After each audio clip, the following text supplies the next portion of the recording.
Olá, eu sou Gisele Fleury, professora há mais ou menos 20 anos. Trabalho com educação desde a época da faculdade, onde conheci a Alessandra, que me convidou para a feira. E é um prazer estar aqui compartilhando minha experiência com vocês. Eu tenho uma experiência bem vasta, já trabalhei no ensino público, particular, trabalho atualmente em curso de idioma, mas já produzi material didático, já trabalhei com ensino superior, então já dei aula para pequenininhos, para adolescentes, para adultos, e atualmente estou trabalhando com seleção, recrutamento, formação e desenvolvimento de professores. Então, parte do meu trabalho é observar aulas agora. Saí um pouquinho de sala de aula nos últimos 7 anos e trabalho mais nessa parte de desenvolvimento de professor. E o assunto da minha conversa com vocês é sensação de progresso, porque esse provavelmente é o assunto que permeia toda a minha vida profissional, toda a minha experiência, porque tudo que eu fiz até hoje, se eu não tivesse recebido todo o feedback que recebi, se eu não tivesse dado todo o feedback que dei para os meus alunos, eu acho que de nada a experiência teria valido, eu teria passado meio que em branco por isso. Acho que a palavra que resume toda a minha experiência e o quanto eu gosto de falar sobre isso é feedback. Eu queria falar sobre isso com vocês, porque acho que feedback é uma ação que nós devemos ter na vida, tanto profissional quanto pessoal. Acho que a gente precisa estar sempre compartilhando, dividindo experiências e informações e o que a gente achou dessas experiências para a gente melhorar como pessoa, como profissional. Então eu queria falar um pouquinho sobre o papel do feedback na vida de um aluno de língua estrangeira, né? E quando a gente pensa em feedback, pelo menos assim, dentro do meu contexto, que é ensino de inglês, a gente pensa muito em feedback de língua, né? Se o aluno está usando a forma verbal correta, se está colocando aquelas palavrinhas da lista de vocabulário que a gente já ensinou. Professor de língua, fica muito focado em feedback de língua. E eu queria abrir um pouquinho, talvez, assim, as opções para vocês e dar algumas ideias práticas de como ir além do feedback de língua. Porque, claro, a gente precisa falar disso, mas a gente também precisa falar de conteúdo. A gente precisa dar feedback sobre o que o nosso aluno está falando.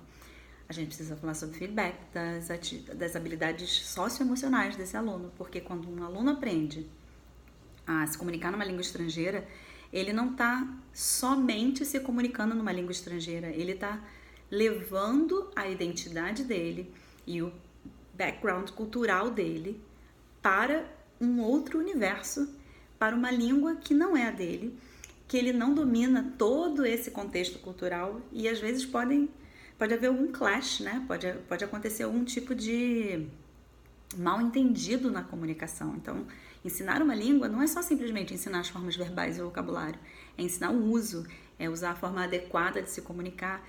Às vezes a gente tem até que falar de postura, de linguagem corporal, porque isso também faz parte da comunicação.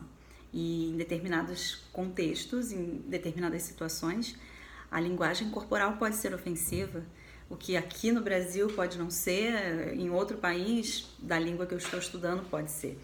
Então tem tanta coisa para a qual a gente pode dar feedback que, na verdade, ficar focado somente em língua não é o ideal e nem vai dar de fato a sensação de progresso que a gente quer que o nosso aluno tenha.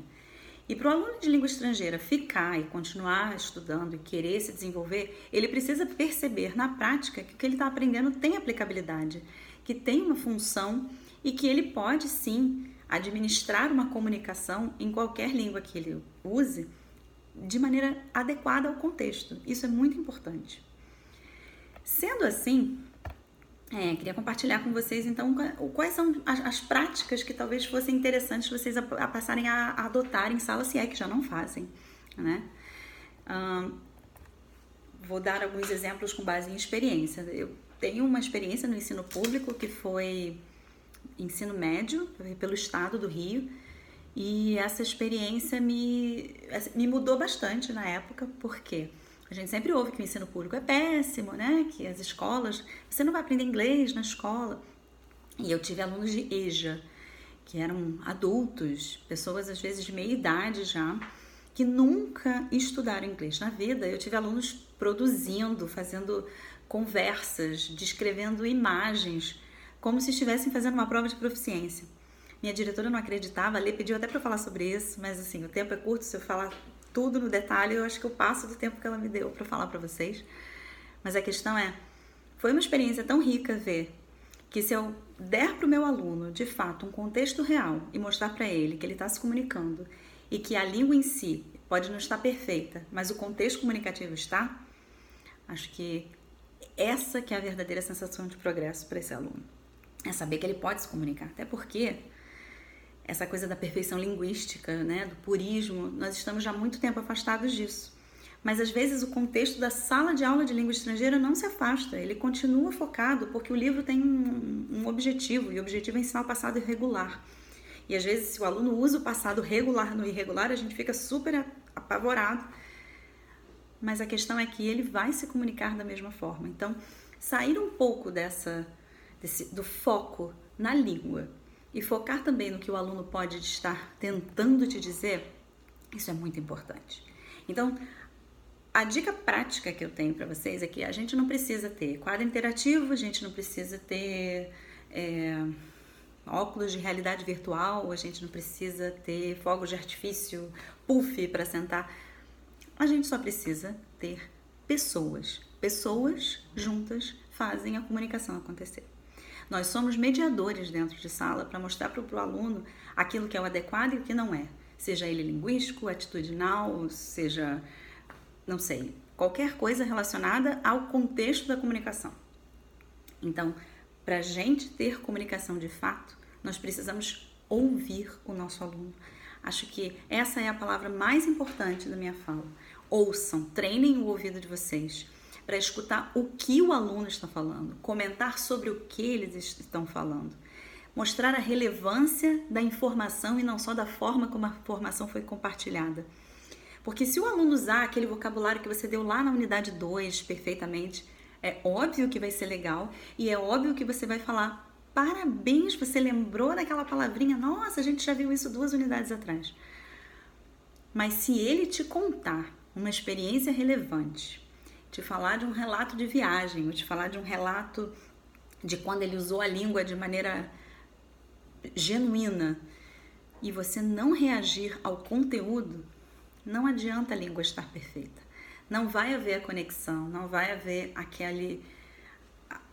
aquele momento afetivo com a língua que vai fazer ele memorizar tudo que ele usou da maneira correta dentro de um contexto certo. Precisa ter reação. O professor precisa demonstrar interesse por aquilo que ele está ouvindo. Acho que treinar os ouvidos para ouvir o que o aluno fala e treinar os alunos para se ouvirem também, talvez seja uma das dicas mais importantes que eu vou dar para vocês. Tirem o filtro da língua dos ouvidos de vocês. Tirem o purismo. Comunicação acontece todo dia. Eu mesma devo ter cometido vários erros aqui enquanto falava com vocês, mas não é no que eu errei que vocês vão focar. Vocês vão focar na mensagem. Assim eu espero. Que vocês levem para a sala de aula de vocês o quanto é importante ouvir as pessoas. Deixar o filtro afetivo efetivamente funcionar. Porque se a gente começar a focar somente na maneira como as pessoas conversam, talvez a fala seja perfeita por agora, mas amanhã está tudo esquecido. Então tome nota. Tome nota de uma boa construção que você ouviu, tome nota daquela palavra da lição 2, mas tome nota também do conteúdo, tome nota de uma coisa relevante que seu aluno falou, que você queira voltar e mostrar para ele: ouvi o que você disse, achei interessante, gostaria que você compartilhasse com a turma. Isso é comunicação de verdade. Isso trabalha a habilidade emocional. Isso mostra para ele que língua é comunicação e não apenas uma memorização de regras gramaticais descontextualizadas. Se o ensino comunicativo trouxe alguma coisa de bom pra gente, foi isso, foi colocar língua em contexto. Então, use o contexto, use e abuse. Não existe lugar para aprendizado. O aprendizado é em qualquer momento, em qualquer lugar, mediado por qualquer um. Não somos os detentores do conhecimento, seus alunos podem até saber mais do que vocês. Então é isso. Se eu puder deixar uma palavra hoje para vocês, é ouça. Obrigada, Alessandra, obrigada a todos. Foi um prazer estar com vocês. Beijos!